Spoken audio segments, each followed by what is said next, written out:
ఏ కాపరి? ఒక చెడ్డ కాపరి ఎలా ఉంటాడో అక్కడ రాయబడి ఉంటుంది. ఆయన కూడా కాపరే, but is not a good shepherd. ఆయన మంచి కాపరి కాదు. ఆయన ఎంతసేపు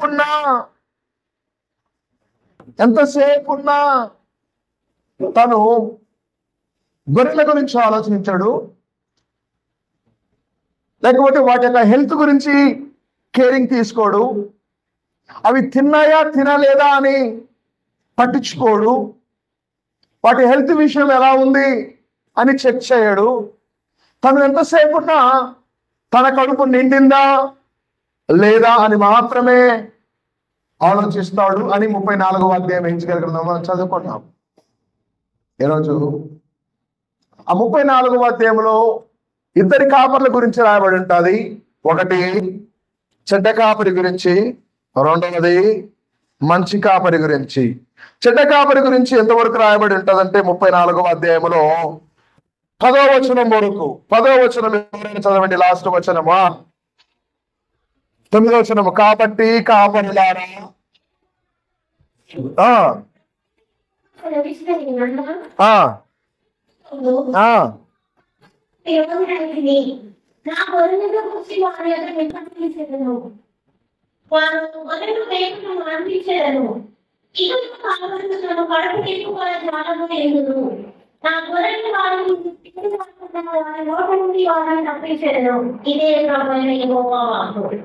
నా గొర్రెలు ఇక మీదట వారు కాయకుండా నేనేం చేస్తాను?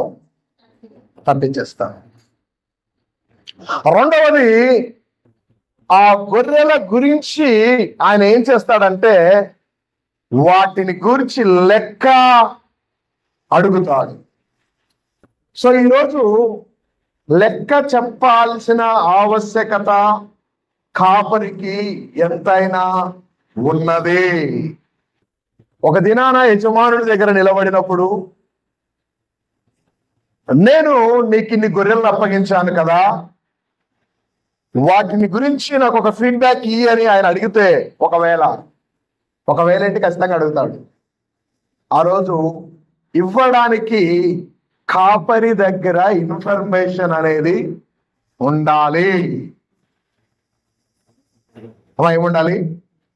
ఇన్ఫర్మేషన్ అనేది ఉండాలి.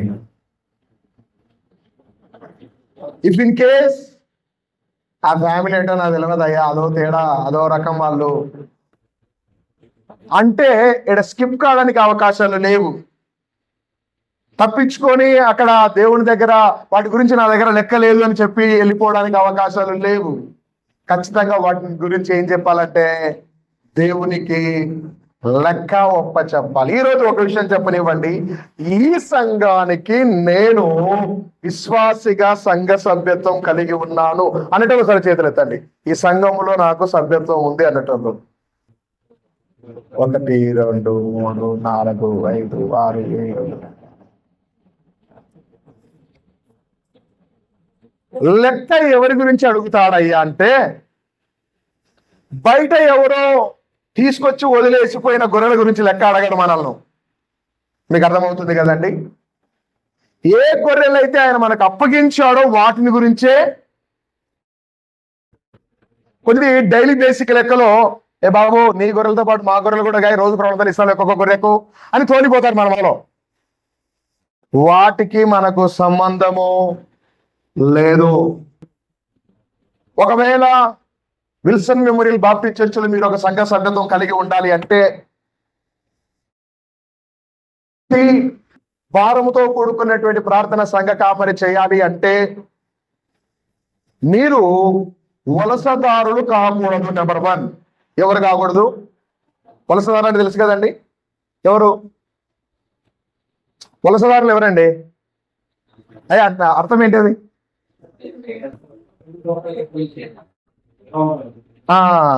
అంటే స్థిరత్వము అనేది లేదు. వాళ్ళు ఏమైతుంటారంటే ఎక్కడ గాలి వీస్తే అక్కడికి వెళ్ళిపోతుంటారు. ఈరోజు ఇట్లా పట్టుకొని ఇట్లా అంటే ఇట్లా వీసింది అనుకో, చలో 21 రూపాయలు అంటారు. ఇంకో రోజు గాలి వీసింది అనుకో, చలో రామోజీ ఫిలిం సిటీ అంటారు. ఇంకో రోజు ఇంకో గాలి వీసింది అనుకో, ఇంకో చోటికి వెళ్ళిపోతారు. ఒక చోట స్థిరంగా ఉండరు. ఈరోజు ఒక విషయాన్ని నేర్చుకుంటూ ముందుకెళ్దాం. వాక్యములో నుండి నీ గురించి దైవజనుడు లెక్క ఒప్ప చెప్పాలి అంటే, ఒక స్టూడెంట్ గురించి వాళ్ళ క్లాస్ టీచర్ని అడిగినప్పుడు ఆమె ఎందుకంటే ఎవరు ఆమె? Mother teacher. అక్కడ క్లాస్ టీచర్ ఆమె. ఖచ్చితంగా స్టూడెంట్ గురించి ఆమె చెప్పగలుగుతుంది వాడి పరిస్థితి ఏంటి అని. వాడు 2 రోజులు ఒక క్లాస్లో కూర్చొని, ఇంకో 2 రోజులు ఇంకో చోట కూర్చొని, ఇంకో 2 రోజులు వేరే స్కూల్లో నుంచి వచ్చేస్తే వాడి గురించి పెద్దగా ఇన్ఫర్మేషన్ మీ దగ్గర ఉండదు. కారణం ఏంటి?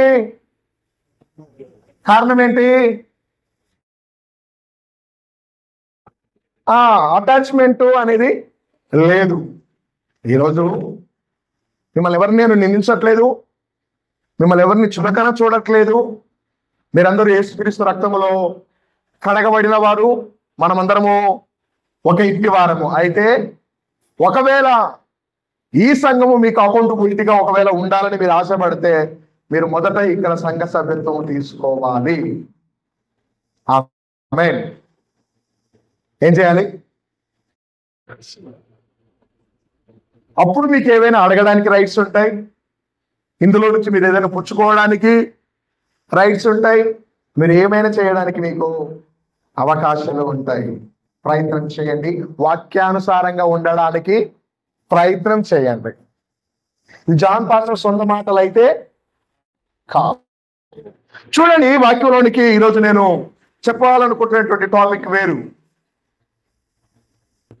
మత్తయి సువార్త, బుక్ ఆఫ్ మత్తయి.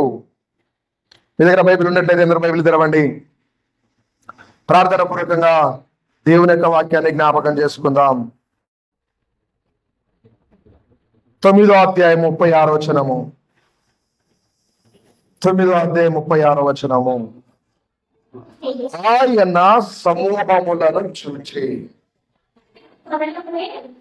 వారు కాపరి లేని గొర్రెల వలె విసికి చెదరి ఉన్నందున వారి మీద కనికరపడి. నెంబర్ 1, యేసుక్రీస్తు ప్రభువు వారు ఒక మందను చూశాడు. మంద ఉంది అక్కడ, కానీ వారికి ఒక ప్రత్యేకమైన కాపరి లేడు. వారు ఏం చేయబడ్డారంటే, ఒక గొర్రె లెఫ్ట్కి వెళ్తుంది, ఒక గొర్రె రైట్కి వెళ్తుంది, ఒకటి ఫ్రంట్ వెళ్తుంది, ఒకటి బ్యాక్ వెళ్తుంది. వాటికి ఒక క్రమము లేదు, ఒక పద్ధతి లేదు, ఒక సిస్టమాటిక్ లైఫ్ అంటూ ఏది లేదు. వాటికి ఏమి తోస్తే అవి చేస్తున్నాయి. వాటిని చూసి ఆయన కోపపడలేదు, కానీ ఏమంటాడు? కనికరపడ్డాడు.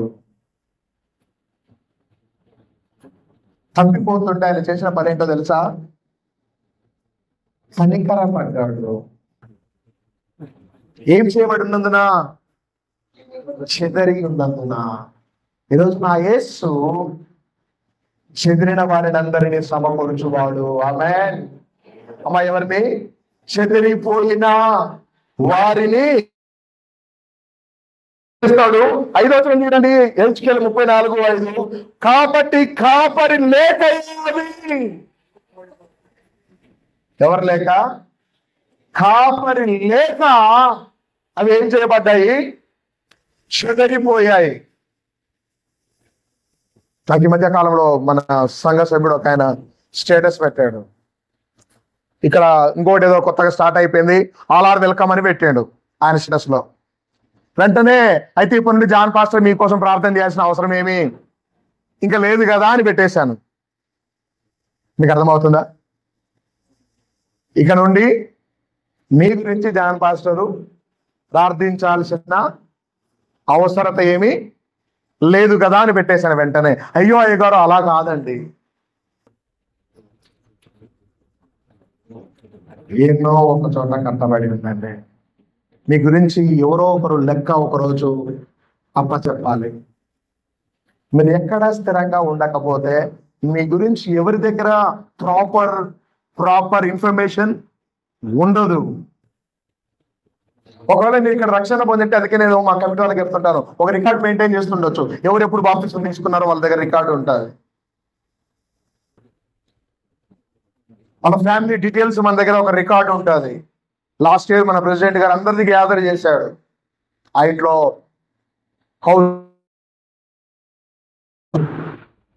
వాళ్ళ ఫ్యామిలీ డీటెయిల్స్, వాళ్ళ కొడుకులు, వాళ్ళ కూతుర్లు, ఒకవేళ మనవళ్ళు, మనవరాళ్ళు, వాళ్ళ బర్త్డేలు, వాళ్ళ స్పెషల్ డేస్ ఏవైనా ఉంటే ఆ ఇన్ఫర్మేషన్ అంతా మన దగ్గర ఉంది.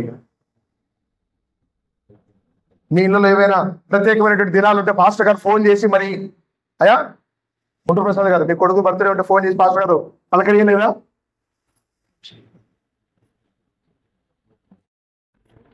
ఎందుకయ్యా అంటే మీ గురించి నేను దేవుడికి ఒకరోజు లెక్క ఒప్ప చెప్పాలి. We all are accountable to God. మనమందరము దేవునికి జవాబు చెప్పుకోవలసిన వారమై ఉన్నాము. ప్రార్థనాపూర్వకంగా యేసుక్రీస్తు ప్రభువు వారి కంటే ముందుగాలుగా ఒక ఆయన వచ్చాడు. ఆయన పేరు యోహాను గారు. ఆయనకు ఆ పేరు ఎట్లా వచ్చిందో నేను పోయిన వారం చెప్పాను ఆల్రెడీ. ఒకప్పుడు ఆయన పేరు ఏమని పిలిచేటోళ్ళంటే యోహాన్ అనే పెట్టే. వాళ్ళ నాయనది బాప్తిసం ఇచ్చే యోహాన్ అని ఏం పెట్టలేదు. వాళ్ళ నాయన జకరియాకు దేవుడు బయలుపరిచిన ఏమని పెట్టాడు? యోహాన్ అనే పేరే పెట్టాడు. అయితే ఆయన చేసే పనిని బట్టి మత్తయి సువార్త 3వ అధ్యాయంలో ఆయన పేరు అప్పటి నుండి ఏమని పిలువబడిందంటే బాప్తిస్మం ఇచ్చే యోహాను అని పిలువబడింది. యోహాను గారు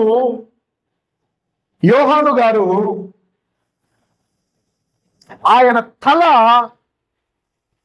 తెగ నరకబడింది. బాప్తిసం ఇచ్చే యోహాను చంపేసేశారు.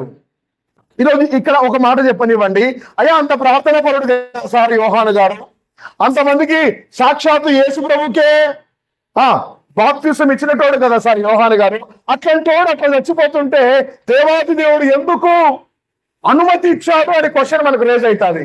అయితే నన్ను ఒక మాట చెప్పనివ్వండి, మరణము ఎలా వచ్చింది అనేది బైబిల్ దాన్ని హైలైట్ చేయట్లేదు. అన్యులు ఏమనుకుంటారంటే నడుస్తూనే చచ్చిపోతే, నిద్రలో పడుకునే చచ్చిపోతే మంచి సావు వచ్చిండమ్మా. ఏ సావు? బైబిల్లో మంచి సావు చెడ్డ సావు అనేది లేదు. నువ్వు ఆయన దగ్గరికి వెళ్ళడము ప్రాముఖ్యము. అది ఎలా ఈ శరీరాన్ని వదిలేసినామనేది ఇట్స్ నాట్ ఎ మ్యాటర్. కొద్దిమంది సంపూర్ణ వచ్చేంత వరకు ఉండి చనిపోయారు, కొద్దిమంది అర్ధాంతరంగా చనిపోయారు, కొద్దిమంది యాక్సిడెంట్ అయి చనిపోయారు. ఏదేమైనా చనిపోయిన మృతుల వారిని అందరినీ మృతుల లోకం ఒకరోజు దేవుని దగ్గర అప్పగిస్తుంది. వాళ్ళు నీళ్ళలో చనిపోయినా, నిప్పుల పడి చనిపోయినా, భూమిలో పాతి పెట్టబడిన ప్రతి ఒక్కరూ దేవుని దగ్గర లెక్క చెప్పడానికి మృతుల లోకం వారిని అప్పగిస్తుంది. తప్పించుకోవడము ఎవరికి సాధ్యము కానే ఆ విషయాన్ని మర్చిపోవద్దు. యోహాను గారు చనిపోయారు. యేసు ప్రభుల వారు ఆ సంగతి విన్నాడు. మత్తయి సువార్త 14వ అధ్యాయము. యేసుక్రీస్తు ప్రభుల వారు ఆ సంగతి విన్నాడు. 13వ వచనము. యేసు ఆ సంగతి విని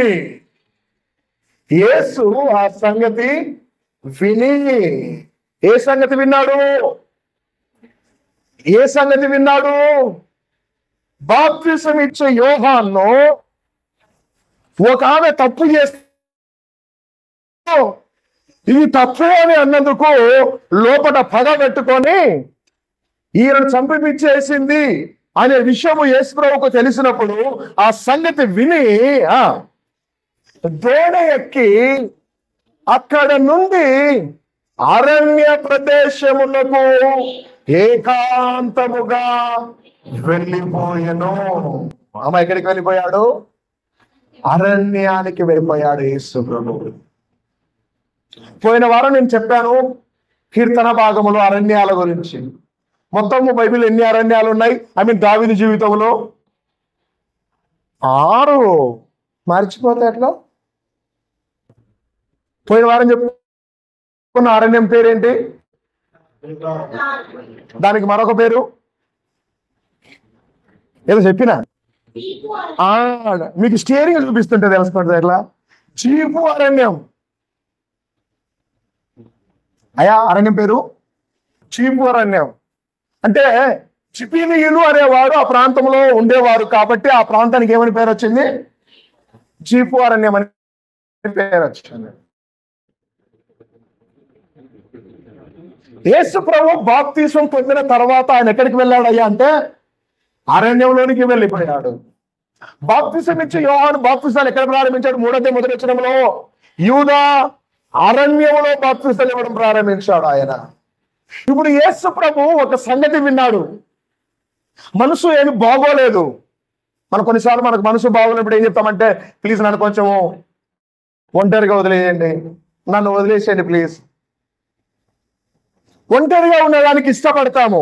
యేసు ప్రభుల వారు యేసుకు బాప్తిసం ఇచ్చినటువంటి యోహాను చంపివేయబడ్డాడనే విషయం తెలిసినప్పుడు ఆయన ఏకాంతంగా అరణ్యానికి వెళ్ళిపోయాడు ఒంటరిగా.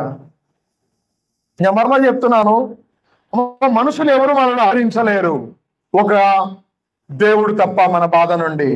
అందుకే మనం చాలాసార్లు మరణించిన వారి గృహాలకు వెళ్ళి ఆదరించి దర్శించి ప్రార్థన చేసి వస్తుంటాము. అది మంచి విషయము. కానీ ఆదరించాల్సింది ఎవరో తెలుసా తల్లి? దేవుడే. దేవుని మాటలు విన్నప్పుడు మనకేం దొరుకుతుంది? ఆదరణ దొరుకుతుంది. ఒకరి తల్లి వాణిని ఆదరించిన దానికంటే మిన్నగా నేను మిమ్ములను ఆదరిస్తానన్నాడు. దేవుని స్తోత్రము. యేసు ప్రభుల వారు అలోనుగా అరణ్యానికి వెళ్ళిపోయాడు. అయితే అయితే అయితే జన సమూహమును 13వ వర్షంలో 2nd లైన్, జన సమూహములు ఆ సంగతి విని పట్టణాల నుండి కాలి నడకన. ఈరోజు యేసుతో ఉంటే ఏంటో వాళ్ళకు తెలుసు. యేసు ద్వారా ఎన్నో మేలులు పొందుకున్నారు. ఆయన ఎలాంటి కాపురో వాళ్ళకు తెలుసు.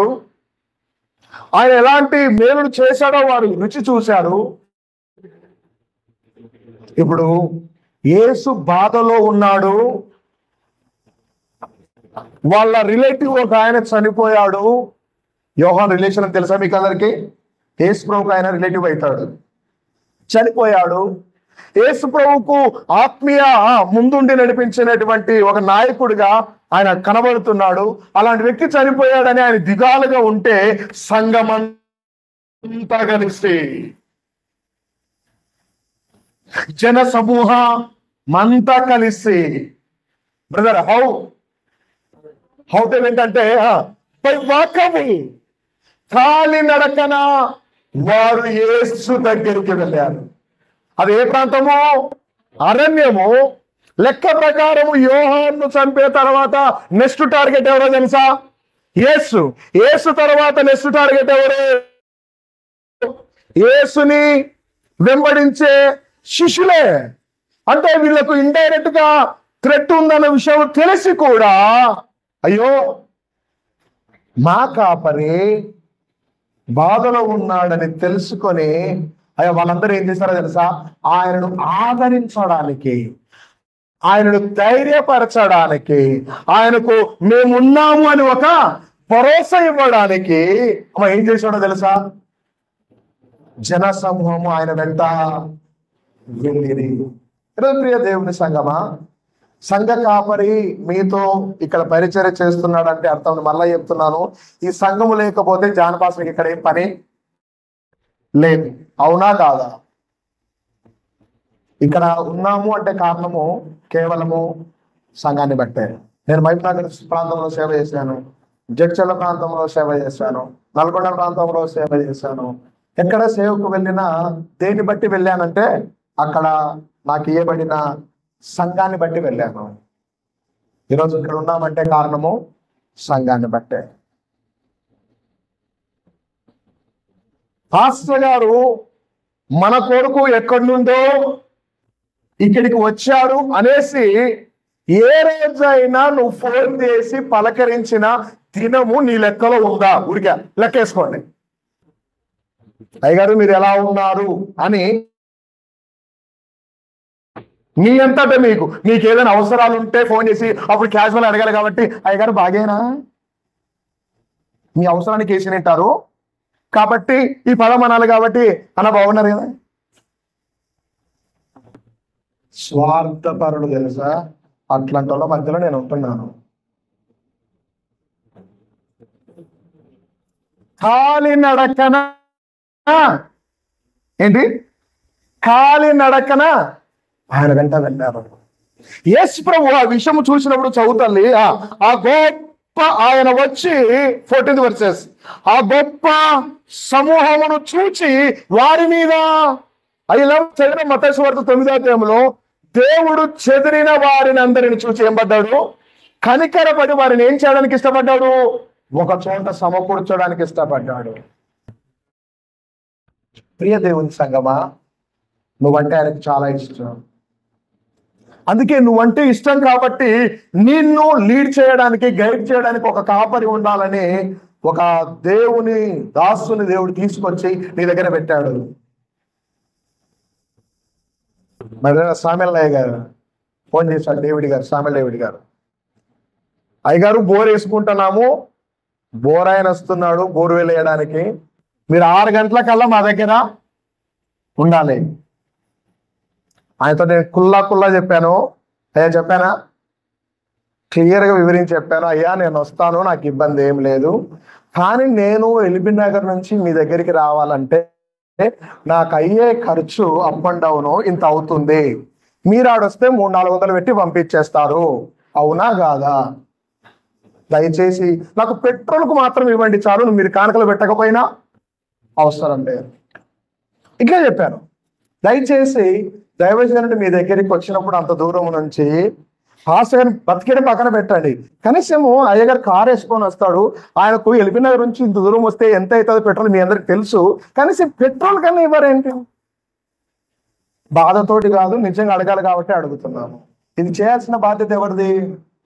అయ్యా నువ్వు విలిపించుకున్నప్పుడు ఆయనకు చేయాల్సిన ధర్మం ఎవరికి ఉంది? మీరు ఎట్లా ఫీల్ అవుతారంటే, మేము ఎంత పెట్టినా తీసుకొని పోవాలి, ఆయన మమ్మల్ని అడగొద్దు. అన్నిటికీ సెంట్రింగ్ లెక్కలు చెప్పి కరెక్ట్గా ఇస్తాడు, ఇంకొకరికి లెక్కలు చెప్తాడు, అయ్యగారికి మాత్రం ఏం లెక్కలు ఉండవు. ఆయన మేము పెట్టినా పెట్టకపోయినా మళ్ళీ పైన ఇచ్చే డైలాగ్స్ ఏంటో తెలుసా, దేవుని సేవకులు కదా, పైసల కోసం చేస్తున్నారు సేవ. అరే నీ ఇంటికి వచ్చి చేసేదాన్ని సేవ ఎందుకంటారు? ఒక అన్యుడి దగ్గరికి వెళ్ళి సువార్త చెప్తే దాన్ని ఫ్రీగా చేయొచ్చు. నీ పేరంటే వాళ్ళకు, నీ ఆర్భాటాలకు అయ్యగారిని పిలిపించుకొని నువ్వు అయ్యగారిని ఒట్టి చేతులతో లేకపోతే 50-60 చేతులు పెట్టి పంపిస్తే మధ్య చాలా విజిటింగ్ చేయడం మానేసిన కొన్ని ఇళ్ళను. అయ్యగారికి అంటే మా ఇంటికి అయ్యగారు ఎందుకు రావట్లేదు అంటే మీకు అర్థం కావాలి. అది పెట్టకపోయినా హ్యాపీ, కానీ అవమానించాకండి చిల్లర పనులు చేసి. దయచేసి పాస్టర్ని అవమానించాకండి. మీరు పెట్టకపోయినా అయ్యగారు హ్యాపీగా ఫీల్ అవుతాడు, కానీ పెట్టి చారణ బారణ పెట్టి అవమానించొద్దు, అది మంచిది కాదు. యేసు ప్రభు వాళ్ళని చూచాడు, బాధపడ్డాడు. ఎవరని బాధపడ్డాడు తెలుసా? కాపరి లేని గొర్రెలని బాధపడ్డాడు. మాకు రాయబడింది లెక్క ప్రకారం వాళ్ళు ఆయనను ఆదరించడానికి వచ్చారు. అయ్యా అవునా కదా? వాళ్ళందరూ ఎందుకు యేసు ప్రభు దగ్గరికి వెళ్ళారు? పాపం వాళ్ళకి తెలిసిన ఆయన చనిపోయిండు, ఆయనను పలకరిద్దాం అనేసి బయలుదేరినారు లెక్క ప్రకారం. కానీ ఉల్టా అద్భుతం ఏంటంటే దేవుని సేవకుడు అంతే ఉంటాడు, కాపరి ఎప్పటికట్లే ఉంటాడు. ఆయనకి ఎన్ని కష్టాలున్నా అవేవి మీతో చెప్పుకోడు, కానీ ఒకటి ఏం చెప్తాడంటే, సిస్టర్ ప్రార్థన చేద్దాం, ధైర్యంగా ఉండండి, బ్రదర్ ప్రార్థన చేద్దాం, ధైర్యంగా ఉండండి. బోరేయడానికి వెళ్ళాం, 20 ఎన్ని ఫీట్లు, 20 ఫీట్లకి నీళ్ళు వచ్చినాయి, స్తోత్రం. ఈరోజు ఉదయమే ముగ్గు పోసి వచ్చినాం.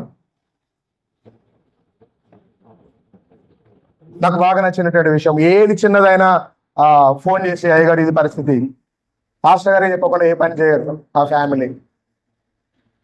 మంచి విషయం. అయితే దేవుని సేవకుని మీరు ఎంత అప్రోచ్ అయితే మీ పట్ల దేవుని కార్యాలు అంత గొప్పగా, ఆయనకు చెప్పి ఇది ఫెయిల్ అయింది అనేది ఉండదు. నేను మరలా చెప్తున్నాను, మేము పాస్టర్ గారికి చెప్పాము ఇది జరగలేదు అనేది ఉండదు.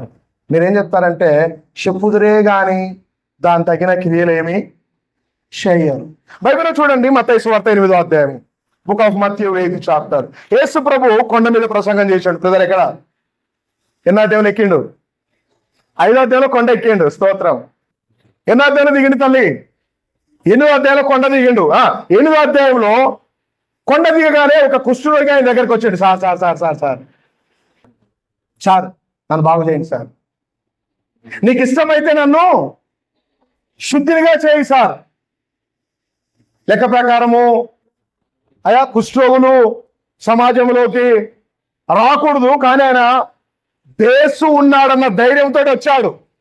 ఆ రోజు ధైర్యం చేసి ఒక పదం అన్నాడు, అయ్యా నీకు ఇష్టమైతే, ఇఫ్ ఇన్ కేస్ నాకు ఇష్టం లేదు అని ఒకవేళ ఏస్ అంటే జనాలందరూ ధర్మశాస్త్రం ప్రకారం ఏం చేసేవాళ్ళు బ్రదర్?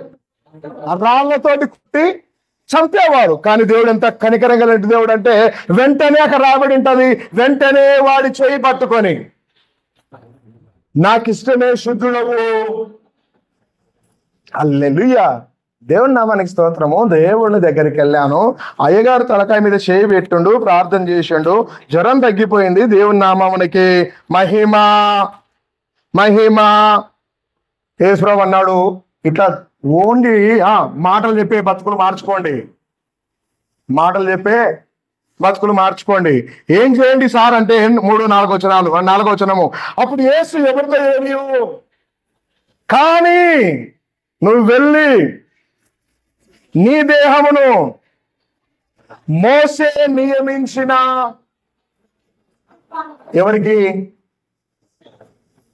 ఎవరికి సమర్పించమని? యాజకునికి. అయ్యా నీ పట్ల వచ్చిన మాట చెప్తాను, ఒక చిన్న ఓపి తీసుకున్నా కూడా ఏం బ్రదర్ ఏంటి అది, ఒక చిన్న ఓపికి వెళ్ళినా కూడా మినిమము 100-200 ఉంటుంది. దేవుడు మన జీవితంలో ఎన్ని గొప్ప కార్యాలు చేస్తాడో స్తోత్రం. కానీ సింపుల్గా ఏం చెప్తాను తెలుసా? మైకి పట్టారు, దేవుని మన స్తోత్రం ఒట్టేండి బాగా చేసి ప్రార్థించిన ఎవరికి అంతే, ఇంకా మాటలే ఉంటాయి, ఆయనకు ఏమి ఉండదు. తర్వాత అది వెంటనే బైబిల్లో రాయబడి ఉంటాయి. మీరు ఏం చేయండి? మోసే నియమించిన, నేర్చుకోవాలి సంగమా ఇవన్నీ. ఎంతకాలం? ఇంకా 30 ఏళ్ళ అదేమో ఎంత మనది? మన ఎప్పుడో అయిపోయింది, 26-27 26 years అయిపోయింది. మా ట్రెజరర్ గారు చెప్తున్నారు, మామూలు విషయం కాదు, మనం మహాముదుర్లం. కానీ బేసిక్ మన దగ్గర లేదు అసలు.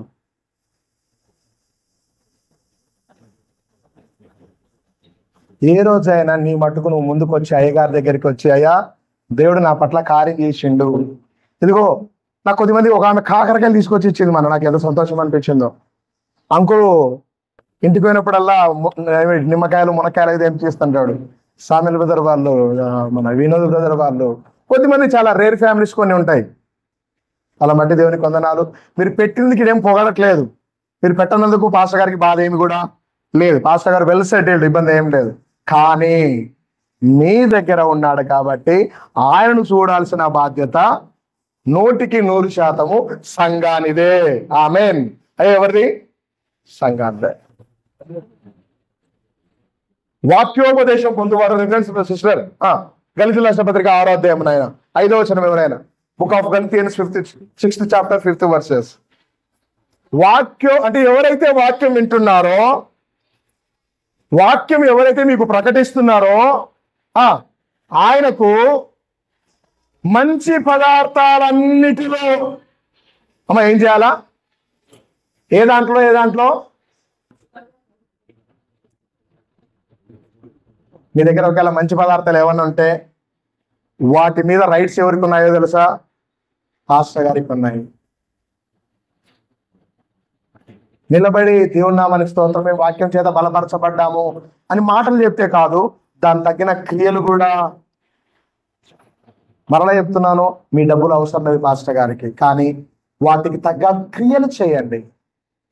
డబ్బును ఎప్పుడు ఆశించము, కానీ ఏదైనా క్రియలు చేయండి. దేవుడు నా పట్ల కార్యం చేశాడు. నేను చాలాసార్లు చెప్తుంటాను, మీరు ఏది చేసినా దేవునికి అది దీవెనే. వారి మీద కనికరపడ్డాడు. కనికరపడి ఆయన చేసినటువంటి మొట్టమొదటి పని అంటే తెలుసా? కనికరపడి తల్లి మత్తయి సువార్త 14వ వచనమా, యేసు వారిని చూచి కనికరపడి, వారి ఎవరైనా సరే నాకు రోగం ఉందే కానీ ఎవరు అడగలేదు, ఈయనే వాళ్ళ దగ్గరికి వెళ్ళి వారిలో రోగులైన వారిని ఏం పరిచాను? స్వస్థపరచెను. నాకు బాగా నచ్చినటువంటి విషయము, ఒక మంచి కాపరి ఏం చేస్తాడంటే వారి యొక్క ఆధ్యాత్మిక విషయాలను 100% గమనిస్తాడు. నా దగ్గర ఏదైనా ఇన్ఫర్మేషన్ ఉంటే నేను వాళ్ళకి కాల్ చేసి పలకరిస్తుంటాను. ఎవరైనా చర్చికి రాకపోతే ఫోన్లు చేసి పలకరిస్తుంటాను. నాకు ప్రేమ ఎక్కువైతే 2 మాటలు అని కూడా పలకరిస్తాను. ఏమయ్యా భక్తి ఎక్కువైతుంది ఈ మధ్య నీకు గమనిస్తున్నా అని చెప్తుంటాను. దేవునికి దూరము ఏ కుటుంబము కాకూడదు. ఇఫ్ ఇన్ కేస్ ఏ కుటుంబాలైనా దేవునికి దూరం అవుతుంటే అయ్యా సంఘ కమిటీ ఏం చేయాలో తెలుసా? పాస్టర్ గారితో పాటు కమిటీ, అయ్యా పలాని కుటుంబం ఎందుకు 4 వారాల నుంచి రావట్లేదు, వెళ్ళి ఒకసారి పలకరించొద్దాం, వాళ్ళ పరిస్థితి ఏంటో. ఎప్పుడు నెగిటివ్ చూడకండి, ఫోన్లో చెప్పింది చూడకండి, డైరెక్ట్ గా మన ప్రెజెన్స్ అక్కడ ఉండాలి. మన ప్రెజెన్స్ అక్కడ ఉండాలి, మనం వెళ్ళాలి డైరెక్ట్ గా, వాళ్ళని పలకరియాలి. అది మన బాధ్యత, అది మన బాధ్యత. ఎవరైనా హాస్పిటలైజ్ వస్తే వెళ్ళి ఎంతమంది వెళ్ళి పలకరించి వస్తాం వాళ్ళ ఇంటి దగ్గరికి వెళ్ళి? బాధాకరమైన విషయం. సంగమా, ప్రేమను పంచండి. క్రీస్తు కలిగిన మనసు మీరును మీకు నచ్చిన వాళ్ళకైతే పలకరియడం, మీకు నచ్చిన సంఘంలో నచ్చనోళ్ళు అనేది లేనే లేదు. అందరూ సమానమే ఇక్కడ క్రీస్తులో. ఆమేన్. అందరూ సమానమే. ఆయన వారిని చూచాడంట, కనికరపడ్డాడంట. వారి దగ్గరికి వెళ్ళి ఎవరెవరైతే sister if you need prayer request అనేసి వెళ్ళి రోగులైన వారిని స్వస్థపరిచాడు. దేవుని నామానికి మహిమ కలుగును గాక. ఆయన చేసినటువంటి కార్యాన్ని మీకు మరలా గుర్తు చేస్తున్నాను. చెదిరిపోయిన వారిని ఆయన ఏం చేసేటోడు? సమకూర్చేటోడు. సంఘంలో ఉన్నటువంటి సంఘ సభ్యులు, అయ్యా ఒకసారి ప్రతి ఆధారం ఒకవేళ మీకు అటెండెన్స్ వేసుకోవడానికి ఓపిక ఉంటే, కమిటీలో ఎవరైనా ఉంటే రెస్పాన్సిబిలిటీ తీసుకోండి. ఈ వారం ఎందుకో ఈ ఫ్యామిలీ రాలేదన్నా పాస్టర్ అన్న, అయ్యగారికి ఇన్ఫార్మ్ చేయండి, వెళ్ళి పలకరిద్దాము. వారు మనకు దూరం కాకూడదు. మన ప్రవర్తన బట్టి ఎవరు మందిరానికి దూరము కాకూడదు. అందరినీ మనం సమకూర్చుకోవాలి. ఆయన చెప్పినటువంటి పదం చూడండి, 34వ అధ్యాయం తల్లి హెచ్కేల్ గ్రంథము 34వ అధ్యాయము. ఆయన ఏం చేస్తాడంటే ఎప్పుడు పాజిటివ్ వర్డ్ మాత్రమే కాదు, ఆయన ఏం చేస్తాడంటే 14వ వచనము తల్లి, అమ్మా 13 తల్లి ఎవరైనా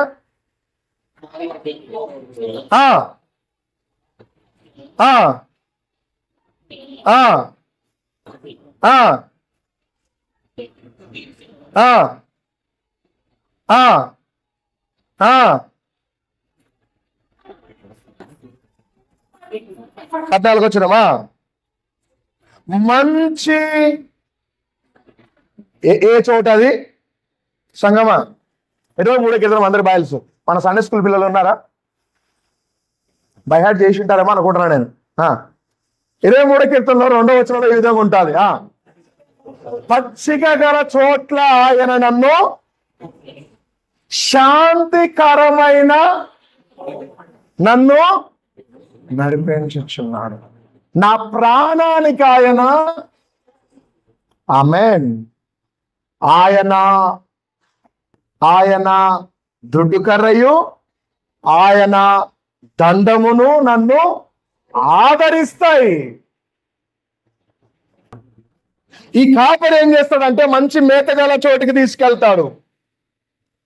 ఆదికాండం మొదలుకొని మలాకీ గ్రంథం వరకు, మలాకీ గ్రంథము తర్వాత కొత్త నిబంధన మత్తయి సువార్త నుంచి ప్రకటన గ్రంథం వరకు మనం ఇప్పటి వరకు ఎన్నో పుస్తకాలు ధ్యానం చేశాము. ఒకటే వచనంలో నుండి ఏ రోజు మిమ్మల్ని అలా కూర్చోబెట్టి చెప్పి పంపలేదు ఇప్పటిదాకా. తిరుగుతూనే ఉంటాయి, మన రెఫరెన్స్లు వెళ్తూనే ఉంటాయి. ఏ వచనాలైతే మనకు ఇంకా ఆధ్యాత్మికంగా ఎంకరేజ్ చేస్తాయో ఆ వాక్యానికి, ఆ సందర్భానికి తగ్గట్టుగా మనం డెప్త్కు ఆయన ఏం చేస్తాడంటే మేతగల చోటికి. ఆ వాక్యం నన్ను బలపరిచింది అయ్య గారు. ఆ మాట నన్ను ఆకర్షించిందయ్యా. నేను ఎడితే ఒక చోట నేను మెసేజ్కి వెళ్ళాను. వాళ్ళందరూ చెప్తున్నటువంటి సాక్ష్యం, మళ్ళీ మన సంఘస్థులు చాలా మంది వచ్చారు. మళ్ళీ చెప్పారు పాస్టర్ గారు మీరు వాక్యం. నేను ఒకటే మాట అన్నాను, దేవునికి మహిమ కలుగునుగాక. అయ్యి ఎవరికి మహిమ? దేవునికి మహిమ. ఆ కాపరి ఏం చేస్తాడంటే మేతగల చోటికి తీసుకెళ్తాడు. నేను నమ్ముతున్నాను మీకు మంచి ఆహారం పెడుతున్నానని. ఆమేన్. పెడుతున్నానా? బైబిల్ స్టడీ స్టార్ట్ చేశాము. ఎంత డెప్త్కి వెళ్తున్నామో తెలుసా బైబిల్ స్టడీలో? చాలా మంది చాలా విషయాలు నేర్చుకుంటున్నారు. ఉమెన్స్ మీటింగ్ జరుగుతుంది, అందులో కూడా నేనే మెసేజ్ చెప్తున్నాను. చాలా మంది రావట్లేదు, దయచేసి రండి. ప్రతి నెల మొదటి శనివారము ఉమెన్స్ మీటింగ్ ఉంటుంది. ప్రతి నెల చివరి శనివారము ఏ మీటింగ్ అది? మన యూతులు బూతులు అయిపోతున్నారు. జర యూత్ అని ఎవరు ఫీల్ అయినా వాళ్ళందరూ రావచ్చు. ఏ మీటింగ్ అయినా జాస్మిన్ నాకు వస్తుంది అంతే. అట్లాంటి ఇన్స్పిరేషన్ మీకు రావాలి. దేవుని సన్నిధిలో నేను కనబడాలి. ఎంత మంచి విషయం. పాపం మొత్తం సరిగా తీసుకొచ్చేటోళ్ళు ఉండరు, చీకట్లు వస్తుంటాయి నడుచుకుంటాయి. దేవుని పట్ల మనము ఆసక్తి చూపితే, దేవుడు విషయాల్లో మనము కేరింగ్ చేసుకుంటే, దేవుడు నీ పట్ల కూడా ముగించేద్దాం. మేతగల చోట్ల ఆయన మనల్ని తీసుకెళ్తాడు. తినలేవు బ్రదరా. ఆయన ఏం చేస్తాడంటే 10వ వచనంలో, నేనే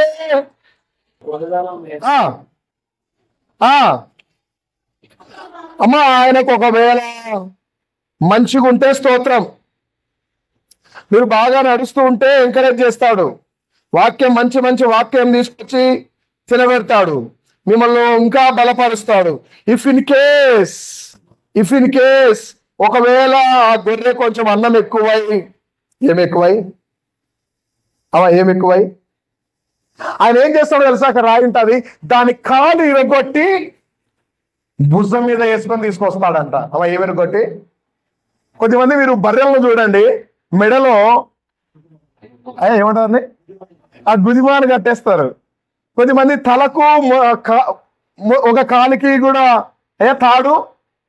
ఆ కాపరికి తెలుసు మంచిగుంటే దానికి ఏమి అబ్జెక్షన్స్ ఏమి ఉండవు. అది ఇన్ కేసు కొంచెం ఎగస్ట్రాలు చేసింది అనుకో, మెడలో ఇంత పెద్ద బడకట్ట తీసుకొచ్చి.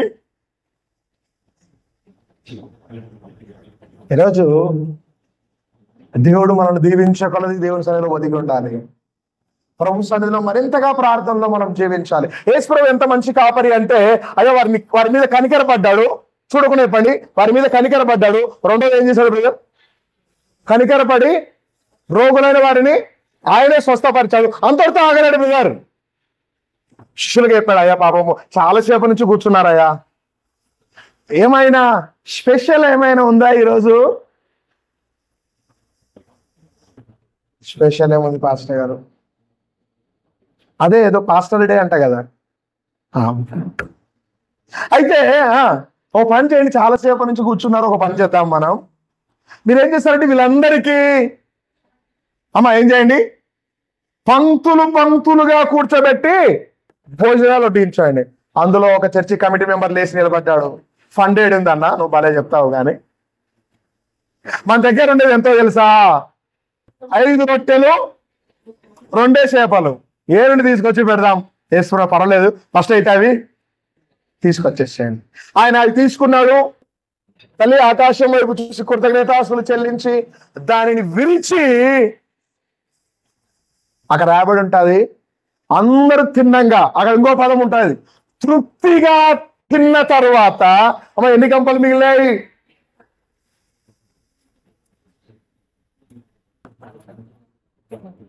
సంఘము ఆలస్యం అవుతుంది అనేసి నెలకొకసారైనా లవ్ ఫీస్ట్ పెడితే బాగుంటుందని ప్లాన్ చేసి మీకోసం ఎంత ఆలోచిస్తున్నామో తెలుసా?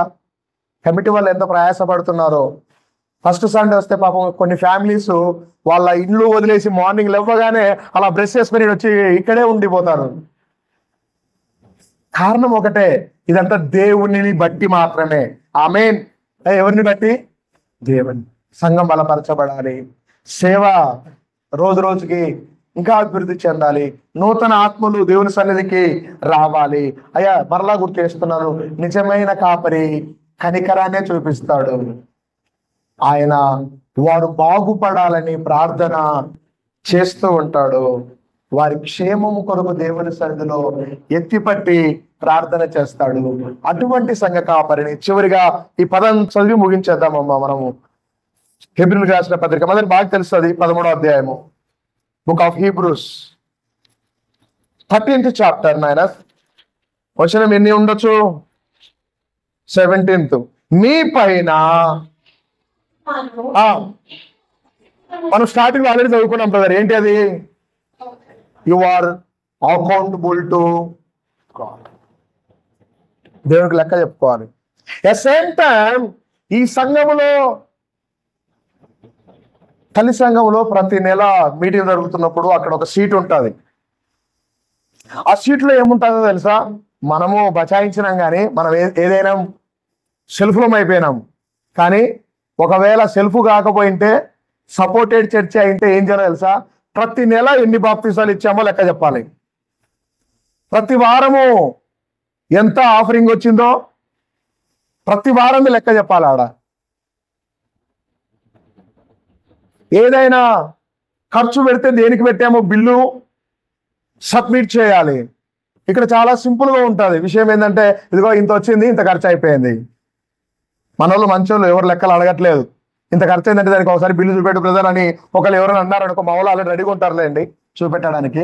కానీ అంటే సంఘము లెక్క చెప్పడానికి ఎప్పటికీ వెనకాడేది కాదు. మన ట్రెజరర్ గారు ఎంత మంచి వాళ్ళు అంటే ప్రతి చిన్నదానికి లెక్క చెప్తుంటారు.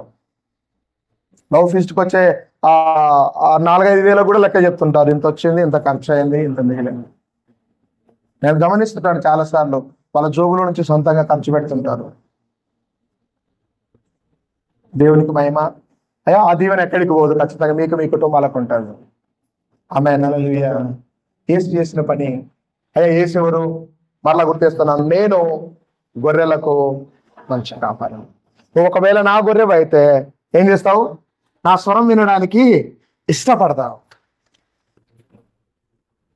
ఆయన మంచి కాపరి కాబట్టి మేత గల స్థలాలలోనికి వాటిని తీసుకొని వెళ్తాడు.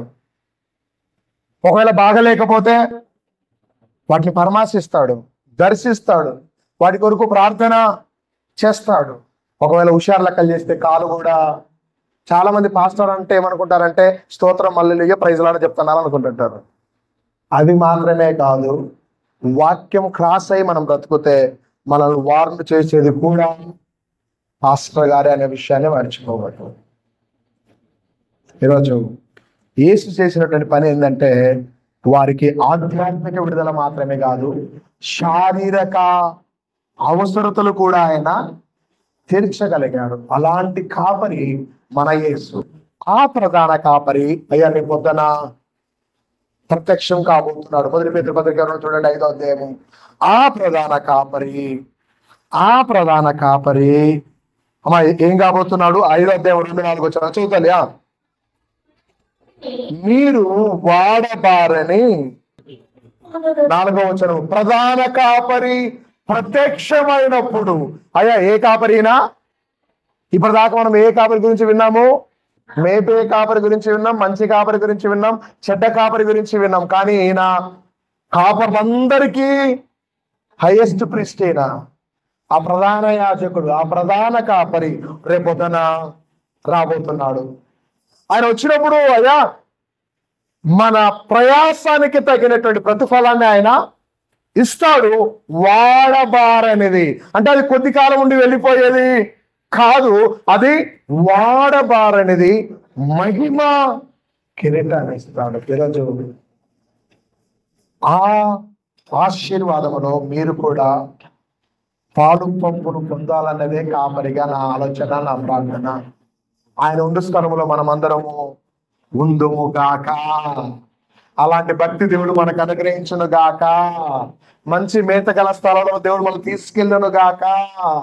అయ్యా వాక్యం సెలవిస్తుంది. ఆ కాపరి ఉన్నప్పుడు వాళ్ళు ఏం చేస్తారంటే చిరకాలము నేను, ఒకప్పుడు ఒక ఆదివారమే ఆరాధన ఉండేది.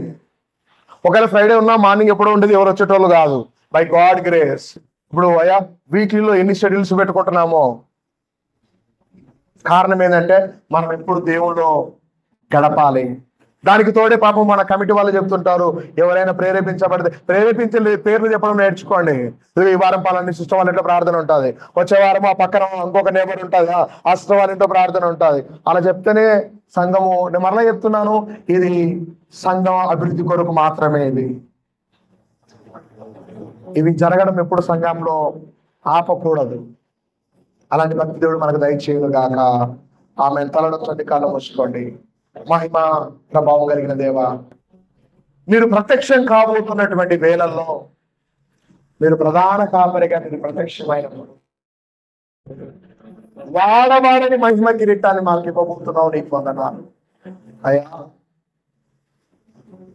మీరు మమ్మల్ని మేతగల స్థలాలలో నడిపించే దేవుడు, సమభూమి గల ప్రాంతంలో మీరు మమ్మల్ని తీసుకొచ్చే దేవుడు అయ్యా. ఇదిగో తండ్రి, మీరు నిదానంగా నడుపుతావు, ఒడిగా నడపవు. ఏ గొర్రెను ఏ విధంగా ట్రీట్ చేయాలో మీకు బాగా తెలుసు.